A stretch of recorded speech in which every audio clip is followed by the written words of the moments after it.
আসসালামু আলাইকুম। আমি মোহাম্মদ শাহরিয়ার নাফিস।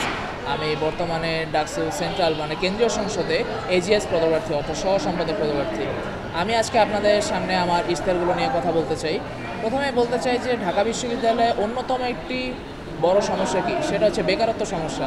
একটা আদর্শ বিশ্ববিদ্যালয়ের কাজ কখনোই হতে পারে না যে সে গাদা গাদা সার্টিফিকেট প্রোভাইড করবে আর সার্টিফিকেট বেকার তৈরি করবে। তার উচিত যে তার এখানে যে ছাত্রছাত্রীরা আছে তাদের কর্মসংস্থানের সুযোগ তৈরি করে দেওয়া। কিন্তু আমরা কি দেখতে পাই, অনেকেই গ্র্যাজুয়েশন বা পোস্ট গ্র্যাজুয়েশনের পরেও এখানে চাকরির ব্যবস্থা করতে পারে না এবং সেন্ট্রাল লাইব্রেরিতে বছরের পর বছর ধরে পড়ে থাকে শুধুমাত্র একটি সরকারি চাকরির আশায়। আমার ইশতেহার হবে তাদের 8টা সেমিস্টারের মধ্যে কোনো একটা সেমিস্টারের কোর্সে এমন একটা প্রফেশনাল বা কারিকুলার অ্যাক্টিভিটি রাখা যেটা কিনা সে বাই চয়েস নিতে পারবে। অর্থাৎ সেটা হতে পারে যে এডুকেশনাল কোনো কোর্স, ল্যাঙ্গুয়েজের কোনো কোর্স, কোনো রকম টেকনিক্যাল কোর্স কিংবা প্রফেশনাল ম্যানারিজম বা এটিকেটস বা কমিউনিকেশন স্কিলের কোনো কোর্স, যাতে করে তারা বাংলাদেশে এবং বিভিন্ন আন্তর্জাতিক যে কোম্পানি সেই কোম্পানিগুলোতে নিজেদের একটি জব সিকিউর করতে পারে। এটা হবে আমার প্রথম এবং প্রধান ইশতেহার। দ্বিতীয় ইশতেহারের ব্যাপারে বলতে গেলে বলতে হয়, আমরা যে আমাদের স্বপ্নের বিশ্ববিদ্যালয়ে এসেছি, এটা কি আসলে আমাদের জন্য নিরাপদ? আমি তো তা মনে করি না। রিসেন্ট কয়েকটি ঘটনা যদি আমরা বিশ্লেষণ করি তাহলে দেখতে পারবো ক্যাম্পাসের অভ্যন্তরে সোহরাওয়ার্দী উদ্যানে কিন্তু আমাদের বড় ভাই শ্রদ্ধেয় শাহরিয়ার আলম সাম্য তিনি কিন্তু দুর্বৃত্তদের হাতে নিহত হন এবং গত কয়েকদিন আগেই লিজা নামে এক বড় আপু, তিনি প্রশাসনের বা বলবো যে মুক্তচর মেডিকেলের মতো অথর্ব একটি মেডিকেল প্রতিষ্ঠানের গাফিলতিতে কিন্তু তিনি মারা যান। সে অসুস্থ থাকার পরেও কিন্তু তার প্রপার চিকিৎসার ব্যবস্থা করা যায় না।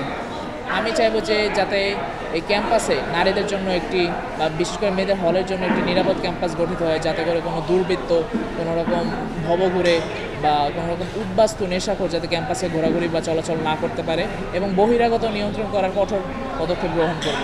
তৃতীয় যে বিষয়টা দেখতে পাই, আমরা যদি ক্যাম্পাসে যারা শিক্ষার্থী আছে অর্থাৎ আবাসিক শিক্ষার্থী যারা হলে থাকে, তারা অনেক সময় কি মানসম্মত একটি খাবার খেতে গেলে বা কোনো রকম একটি ভালো খাবার খেতে গেলে কি ঢাকা বিশ্ববিদ্যালয়ের অভ্যন্তরে কোনো এমন একটি জায়গা, কোনো এমন একটি ক্যান্টিন বা কোনো একটা দোকান নেই যেখান থেকে আমরা মানসম্মত কোনো খাবার আমরা খেতে পারি।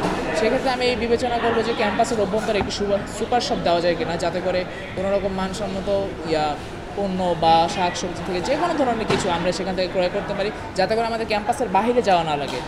তারপরেও আমি বলবো যে যাতায়াত ব্যবস্থা, এটা একটা মেজর সমস্যা। কারণ দেখা যায় কি আমাদের হলগুলো তো অনেক দূরে দূরে অবস্থিত, দেখা যায় যে কলা অনুষদ থেকে আপনার বিজ্ঞান অনুষদ অনেকটাই দূরে। আমার ক্যাম্পাসে, আমার প্রশ্ন হচ্ছে, আমার ক্যাম্পাসে যদি আমি এক ডিপার্টমেন্ট থেকে অন্য ডিপার্টমেন্ট যেতে চাই, এক হল থেকে অন্য হলে যেতে চাই, তাহলে আমার কেন আমার টাকা দেওয়া লাগবে? বিশ্ববিদ্যালয়ে তো সেক্ষেত্রে বাজেট রয়েছে যে পরিবহন ব্যবস্থার জন্য একটা হিউজ বাজেট দেওয়া হয়। তাহলে আমার কথা হচ্ছে আমার এক হল থেকে আমি অন্য হলে যাবো, সেখানে কেন আমি টাকা দিয়ে যেতে হবে? শাটল সার্ভিস মানে তো এটা না যে আমাকে নির্দিষ্ট একটি টাকা পে করে সেখানে আমার চলাচল করতে হবে। আমি চাইবো যে শাটলগুলো নতুন করে সংস্কার করে এমন ব্যবস্থা করে যাতে করে তারা ফ্রিতেই যে কোনো স্থানে দ্রুত গতিতে তারা যেতে পারে। এজন্য কিছুক্ষণ পর পর, অর্থাৎ সেটা হতে পারে 20 মিনিট বা 30 মিনিট পর পর অন্তর অন্তর একটি শাটল সার্ভিস চালু করা, যাতে করে শিক্ষার্থীরা ক্যাম্পাসে যে কোনো স্থানে নিরাপদে ও বিনামূল্যে ভ্রমণ করতে পারে। আপাতত আমি এই পর্যন্ত বলে শেষ করছি। ধন্যবাদ।